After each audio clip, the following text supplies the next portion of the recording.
யார் அடிச்சு இந்த அளவுக்கு? பார்ல சரக்கு அடிக்க போனேன்.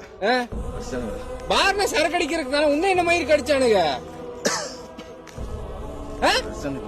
விடு நட போய் எவனா இருந்தா நான் போய் கேக்குறவா. அதப்புறம் உன்ன எதுக்கு என்ன மயிருக்கு அடிக்கிறானுங்க? வாடா நான் போய் கேக்குறேன்டா வாடா. அது அப்படி இந்த அளவுக்கு அடிச்சிருக்கானு விட சும்மா விட முடியாது. நான் போய் கேட்கலாவா? அதுக்கப்புறம் என்ன மயிரை பார்த்தால சும்மா விடக்கூடாது. நீ எல்லா பிரச்சனையும் பேசி முடிச்சிட்டேன். இனிமேல் பார்ல போய் இந்த மாதிரி சரக்கு அடிக்கிற வேலையை விட்டுரு. ஏன்னா அடிச்சிருக்கானு எப்படி சும்மா விட முடியும்? பார்ல சரக்கு அடிச்சா அதனால புடிச்சு அடிச்சுட்டானுங்க. பார்ல சரக்கு தானே அடிப்பாங்க. எவ்வளவு அடிக்கிறானுங்க புடிச்சு? எப்படி அடிச்சாங்கன்னு சொல்லவே இல்லையா? என்னடா என்ன மயிருக்குடா நீ அடிக்கிற?